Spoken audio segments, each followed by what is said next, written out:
95% of catastrophic engine failures are calculated by design, not a sudden explosion, a slow grind, a cold start wear that drivers accept because dealerships hide behind factory maintenance schedules. Japanese mechanics bypassed this obsolescence decades ago. The solution is not expensive additives. It is a highly specific idling protocol that completely halts internal bearing wear and transmission shock. Today, I am counting down 15 methods, from exposed dealership lies to the ultimate engine-saving secret. Let us get into it. Number 15. The thick oil myth. For decades, backyard mechanics have passed down the advice that as an engine ages, you must switch to a thicker motor oil like 10W40 or 20W50 to protect the internal bearings and seal up piston ring leaks. If you apply this outdated logic to a modern vehicle, you will physically destroy the top end of your engine. Modern engines are not built like cast iron blocks from the 1970s. Automakers now machine engine components with microscopic tolerances. The gap between the camshaft journals and the aluminum cylinder head is often less than the thickness of a single human hair. They engineer these engines to utilize highly thin, low-viscosity oils like 0W20 to improve fuel economy and rapidly circulate fluid during cold starts. When you pour thick, heavy oil into a modern engine, the oil pump physically struggles to push that dense fluid through the microscopic oil galleries leading up to the cylinder head. While the bottom of the engine gets lubricated, the overhead camshafts, valve lifters, and variable valve timing solenoids are completely starved of fluid. The metal components grind together dry until the thick oil finally heats up enough to thin out. A customer brought his 2012 Ford F-150 with the 5.4-liter Triton engine into my shop. He had been using thick 15W40 diesel oil to quiet down a slight engine tick. The thick oil could not pass through the tiny screens inside the cam phasers. The lack of oil pressure caused the internal locking pins to shear off, resulting in a devastating timing chain failure that cost him over $3,000 to fix. The mechanic inspection warning here is to open your owner's manual and read the exact oil weight specification on the oil filler cap. You must use exactly what the engineers specified, regardless of the vehicle's mileage. Thick oil starves the top end of your engine, but the next trick addresses a factory maintenance schedule engineered to turn your required oil into abrasive sludge. Number 14. The extended drain interval lie. If you buy a new car today,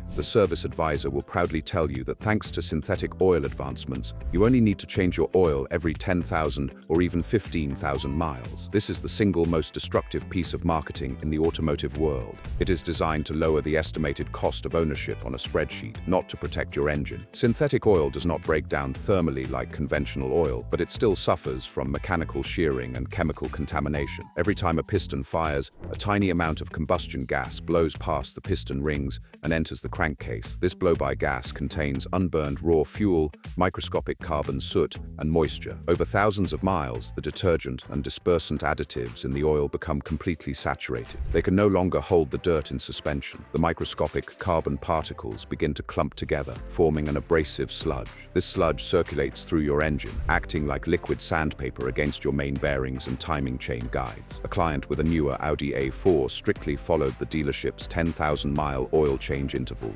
By 80,000 miles, the heavily degraded oil had worn down the plastic timing chain guides and stretched the steel timing chain. The chain jumped a tooth on the camshaft sprocket, and the pistons smashed into the engine valves. He faced a total engine replacement. You must ignore the dealership intervals. Change your synthetic oil every 5,000 miles or every 6 months. Whichever comes first. Oil is cheap, engines are expensive. Leaving oil in too long destroys timing chains. But the way you warm up your car in the winter might be washing your cylinders with raw gasoline. Number 13. The warm-up idling trap. When the temperature drops below freezing, millions of drivers start their cars and leave them idling in the driveway for 15 minutes with the heater blasting. They believe they are doing the engine a favor by letting it slowly warm up before driving. In reality, prolonged cold idling is one of the fastest ways to accelerate internal wear. When an engine is freezing cold, the gasoline does not vaporize efficiently inside the cylinder. To prevent the engine from stalling, the computer forces the fuel injectors to spray a massive, rich mixture of raw liquid fuel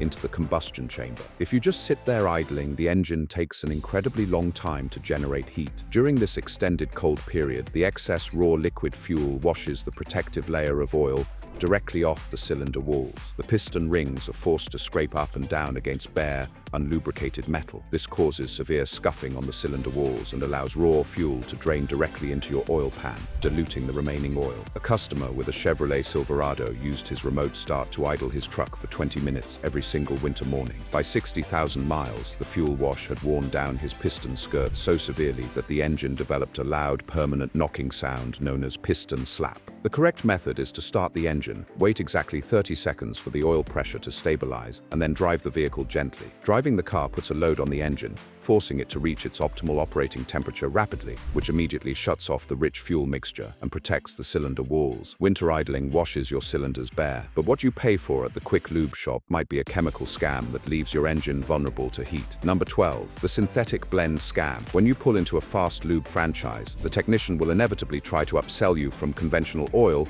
to a synthetic blend. They charge you a premium, claiming it offers the protection of full synthetic oil at a lower price point. You are paying for a marketing loophole that provides virtually zero mechanical benefit. The automotive chemical industry is heavily unregulated regarding the word blend. There is absolutely no legal minimum requirement for the amount of synthetic base stock required to label a bottle as a synthetic blend. A manufacturer can take a barrel of cheap conventional mineral oil, add exactly 1 drop of synthetic oil to it, and legally sell it to you as a premium synthetic blend. Conventional mineral oil molecules are inconsistent in size and highly prone to thermal breakdown. When your engine gets hot, the smaller molecules evaporate, leaving behind thick, sludgy deposits that bake onto your piston rings. Paying for a blend means you are still primarily pouring unstable mineral oil into your crankcase. A commuter brought his Honda Accord to me with a sticking variable valve timing solenoid. He had exclusively used synthetic blend oil for years, thinking he was upgrading his protection. The conventional portion of the blend had cooked inside the hot solenoid, creating a hard varnish that froze the internal valve in place. We had to replace the entire solenoid assembly. You must draw a hard line. Either use pure conventional oil if you have an ancient vehicle, or pay the extra $10 for true, 100% full synthetic oil. Do not waste your money on unregulated blended fluid. Fake synthetic oil cooks your engine from the inside, but the cheap filter you screw onto the block might be bypassing dirt directly into your bearings. Number 11. The cheap oil filter. Bypass drivers obsess over which brand of motor oil to buy, but they will happily grab the cheapest $3 oil filter off the parts store shelf. A high-quality oil is completely useless if the filter fails to capture the abrasive particles circulating through the block. Inside every spin-on oil filter is a pleated paper or synthetic media element. In premium filters, the ends of this pleated media are capped with solid steel plates to hold the structure rigid under heavy oil pressure. In cheap discount filters, the manufacturers use basic cardboard end caps glued to the paper. When hot oil and moisture interact with these cardboard end caps, the glue dissolves and the cardboard collapses. The filter element crushes inward. When this happens, unfiltered, dirty engine oil flows directly past the collapsed media and straight into your main engine bearings. Furthermore, cheap filters use weak, poorly calibrated bypass valve springs. If you accelerate hard on a cold morning, the thick oil pushes against the bypass valve. A weak spring will open immediately, allowing completely unfiltered oil to flood the engine. A Subaru owner brought his WRX to my shop with a catastrophic rod knock. We pulled the engine apart and found the cheap aftermarket oil filter he installed had completely collapsed internally. The cardboard tore, allowing a piece of carbon to travel directly into the crankshaft journal, heavily scoring the bearing and destroying the engine block. You must spend the extra $5 on a premium oil filter that utilizes steel end caps, silicone anti-drain back valves, and synthetic glass-blended filtration media. If this deep dive into automotive fluid dynamics is helping you protect your investment, hit that subscribe button right now. We build an army of educated drivers who refuse to fall for cheap maintenance traps. Let me know in the comments what brand of oil filter you currently use. Cheap filters let abrasive dirt attack your bearings, but modern fuel injection creates a carbon nightmare that requires a very specific driving habit to fix. Number 10. The direct injection carbon buildup. For decades, engines used port fuel injection. The fuel injector was located in the intake manifold, spraying a steady stream of liquid gasoline directly over the back of the intake valves. Because gasoline is a fantastic solvent, it constantly washed the valves clean, preventing any carbon from accumulating. To improve fuel economy, modern automakers transitioned almost exclusively to direct injection. The fuel injector was moved directly inside the combustion chamber. This means absolutely no fuel ever touches the back of the intake valves. Meanwhile, the positive crankcase ventilation system continues to route oily, dirty engine vapors directly into the intake manifold. Because there is no fuel to wash these oily vapors away, the heat from the engine bakes the oil directly onto the intake valves. This creates massive, rock-hard carbon deposits. Over time, these deposits grow so thick that they physically choke the airflow entering the engine, causing rough idling, severe misfires, and catastrophic power loss. A Volkswagen GTI owner drove his car incredibly gently, never taking the engine past 3,000 revolutions per minute to save gas. By 50,000 miles, his engine began misfiring violently. The carbon buildup on the valves was half an inch thick. I had to remove the entire intake manifold and blast the valves clean with crushed walnut shells, which cost him $800. The trick to slowing down this carbon accumulation is periodic aggressive driving. Once a week, after the engine is fully up to temperature, you must accelerate onto the highway at full throttle, bringing the engine near its red line. The massive increase in airflow and extreme thermal heat helps to safely burn off the soft, unbaked oil vapors before they can harden into a solid carbon crust. Driving too gently causes intake carbon buildup, but taking short trips creates a highly corrosive acid bath in your oil pan. Number 9. The short trip condensation killer. If you live close to your workplace, or only use your vehicle to drive 2 miles to the grocery store, you are subjecting your engine to one of the most corrosive environments possible. Short trips represent the ultimate silent killer of internal engine components. When an engine sits overnight, the internal metal cools down, and ambient moisture in the air condenses on the cold aluminum and steel surfaces inside the crankcase. When you start the engine, the combustion process creates even more water vapor as a natural byproduct. If you drive the vehicle for only 10 minutes, the engine coolant might reach its normal temperature, but the heavy volume of engine oil in the oil pan does not. Motor oil must physically reach 212 degrees Fahrenheit to boil off the trapped moisture. If the oil never gets hot enough to boil the water, the moisture mixes with the blow-by combustion gases. This chemical reaction creates highly corrosive sulfuric acid and nitric acid directly inside your oil pan. This acid bath sits there, actively etching away the soft metal layers of your main crankshaft bearings and camshaft lobes. A customer with a Honda CR-V used her vehicle exclusively to drive her children to a school 1 mile away.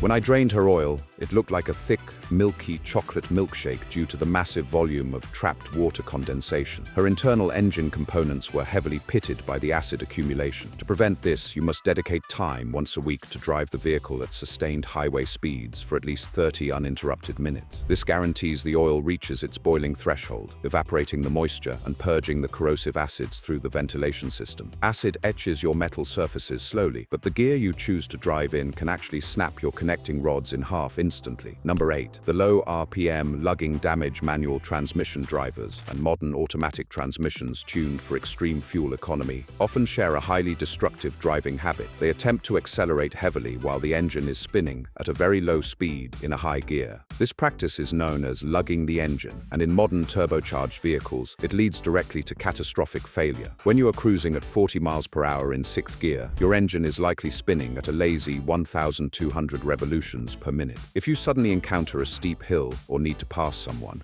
and you press the accelerator to the floor without downshifting, you demand maximum torque while the engine is mechanically disadvantaged. In a modern turbocharged engine, this creates a phenomenon known as low-speed pre-ignition. Because the engine is spinning slowly but the turbocharger is forcing massive amounts of pressurized air into the cylinder pressure spikes to dangerous levels. The heat and pressure cause the fuel to detonate violently before the spark plug even fires. This premature explosion sends a massive, destructive shockwave directly downward into the piston while the piston is still trying to travel upward. The opposing mechanical forces are staggering. A young driver with a manual transmission Ford Focus ST tried to pass a semi-truck on the highway while leaving his car in 6th gear. He buried the throttle. The resulting low-speed pre-ignition physically shattered the ringlands on his number 3 piston and bent the forged steel connecting rod. He destroyed the engine block in 3 seconds. The trick is absolute gear management. If you need to accelerate, you must drop down 1 or 2 gears to bring the engine speed above 3,000 revolutions per minute before applying heavy throttle. You must use mechanical leverage rather than raw cylinder pressure. Lugging snaps, connecting rods under heavy load, but a modern environmental feature deliberately destroys your engine at every single red light.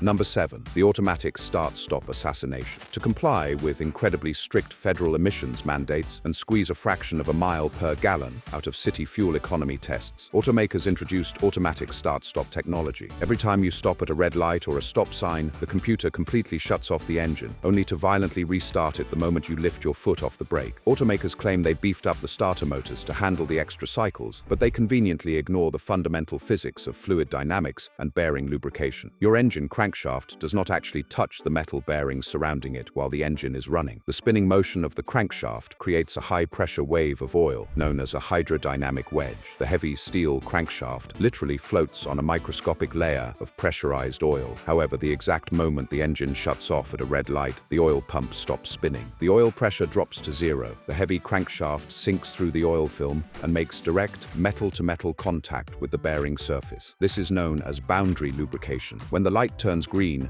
and the engine violently restarts, the crankshaft grinds directly against the bare metal bearing for a fraction of a second before oil pressure can rebuild. A customer with a BMW X3 utilized the start-stop feature religiously in heavy city traffic. By 70,000 miles, the constant metal-to-metal grinding during restarts had completely wiped the protective coating off his main bearings. The engine developed a deep internal knock and required a complete rebuild. You must build a new muscle memory habit. The moment you start your vehicle in the morning, immediately press the button to disable the automatic start-stop feature. Burning a few cents of extra gas at a red light is infinitely cheaper than replacing your main engine bearings. The start-stop system grinds your bearings daily, but the way you perform an oil change creates the most violent dry start of the entire year. Number 6. The pre-fill oil filter hack. If you change your own oil or carefully watch the technician at a local shop, pay attention to exactly how the new oil filter is installed. 99% of mechanics take the brand new, completely dry oil filter out of the cardboard box and immediately spin it onto the side of the engine block. This seemingly innocent action causes a massive spike in internal engine wear. When you drain the oil pan and replace the filter, the engine's oil passages are completely empty. After you fill the engine with fresh oil and turn the key, the oil pump begins to spin. However, before the pump can send a single drop of oil to the vital camshafts or crankshaft bearings, it must first completely fill the large, empty void inside the new oil filter. Depending on the size of the filter, it can take up to 3 or 4 seconds for the pump to fill the canister and build operating pressure. During those agonizing 4 seconds, the engine is running completely dry. The metal components are spinning at over 1,000 revolutions per minute, with absolutely zero fresh fluid separating them. A Toyota Tacoma owner brought his truck in complaining of a loud, metallic rattling noise that only happened immediately after an oil change. The noise was the hydraulic timing chain tensioners collapsing because they were starved of oil pressure while the dry filter slowly filled up. The loose timing chain was slapping against the aluminum engine cover. The trick is incredibly simple. Before you screw the new filter onto the engine block, pour fresh motor oil directly into the center hole of the filter. Let the internal paper media absorb the fluid and fill it nearly to the top. By pre-filling the filter, the oil pump instantly builds pressure the moment the engine cranks, completely eliminating the destructive dry start. If these mechanical insights are changing the way you view automotive maintenance, hit that like button and subscribe to the channel. We are dedicated to providing the uncompromised truth about what actually happens inside your engine block. Dry starts heavily score your camshafts, but a popular service pushed by quick lube shops uses harsh solvents to completely clog your oil pickup tube. Number 5. The engine flush chemical trap. When you take your vehicle in for a routine oil change, the service advisor will frequently attempt to upsell you on a chemical engine flush. They will show you a bottle of harsh chemical solvents and claim that pouring it into your engine before the oil change will magically dissolve decades of sludge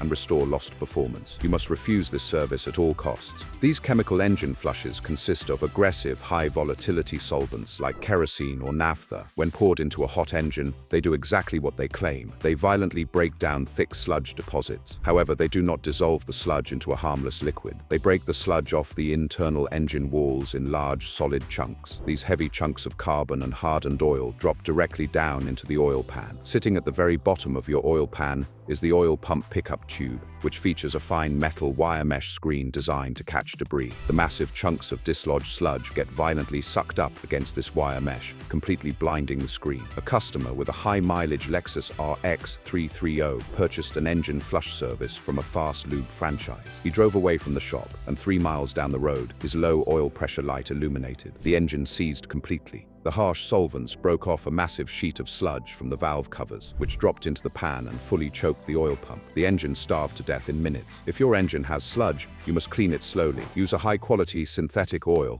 and change it every 3,000 miles. The gentle, highly engineered detergents in premium synthetic oil will slowly and safely dissolve the sludge over time, catching it safely in the oil filter rather than dumping it into the oil pan all at once. Chemical flushes starve your oil pump, but shutting your car off too quickly physically cooks your turbocharger bearings. Number 4. The hot shutdown. Turbo cooker. Turbocharged engines used to be reserved exclusively for high-performance sports cars. Today, virtually every modern economy car utilizes a small turbocharger to generate adequate power from a tiny engine block. These turbochargers spin at incredibly high speeds, often exceeding 150,000 revolutions per minute, and they generate nuclear levels of thermal heat. The turbocharger relies entirely on a constant flow of pressurized engine oil to lubricate its internal bearings and pull away the massive heat transferred from the exhaust gases. The problem occurs when you reach your destination after a long highway drive and immediately turn the ignition key off. When the engine stops, the oil pump stops. The flow of cooling oil to the glowing hot turbocharger ceases instantly. However, the heavy cast iron housing of the turbocharger remains blisteringly hot. The stagnant oil trapped inside the turbocharger bearings absorbs this massive heat soak. Because the oil is no longer flowing, the extreme temperature physically cooks the stationary oil, turning it into a hard, abrasive carbon crust. This process is known as oil coking.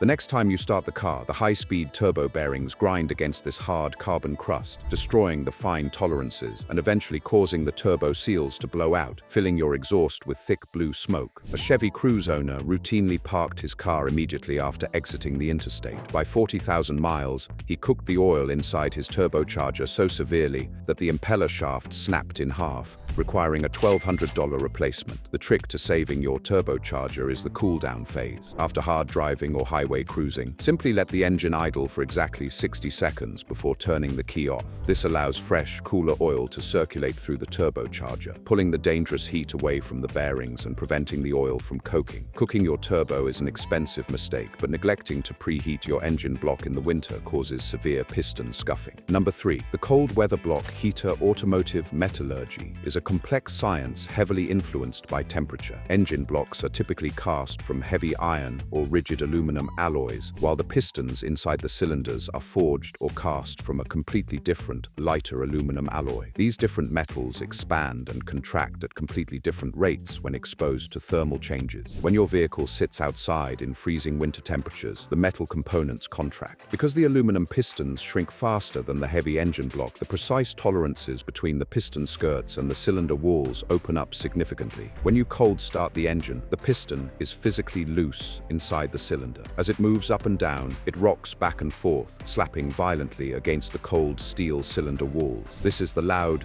diesel-like clattering noise you hear on a freezing morning. This piston slap causes severe scuffing on the piston skirts and permanently damages the cylinder honing marks. A Ford F-150 owner living in a cold climate refused to use an engine heater. Over several harsh winters, the constant cold start piston slap wore the protective coating completely off his aluminum pistons. The engine developed a permanent, deep knock that never went away, even when fully warmed up. You do not need to live in the Arctic to benefit from a block heater. If the temperature drops below freezing, plugging in an electric engine block heater for 2 hours before starting the car gently warms the engine coolant. This radiant heat pre-expands the aluminum pistons and the engine block, closing the loose tolerances before the engine ever rotates. It guarantees a smooth, perfectly silent startup with zero metal-to-metal piston slap. Preheating saves the pistons from slapping, but rushing the ignition key deprives your entire engine of critical fluid pressure. Number 2. The two-step key prime. We live in a hurried society. When people get into their vehicles, they typically jam the key into the ignition cylinder and twist it violently all the way to the crank position in one singular rapid motion. If you have a push-button start, people slam their foot on the brake and jam the button immediately. This rushed action deprives modern engines of vital preparation time. Your vehicle relies on a high-pressure electric fuel pump located inside the gas tank. When the vehicle sits overnight, the fuel pressure in the lines naturally drops as the fluid drains back into into the tank. When you instantly crank the engine, the starter motor is forced to grind away, spinning the heavy engine block rapidly,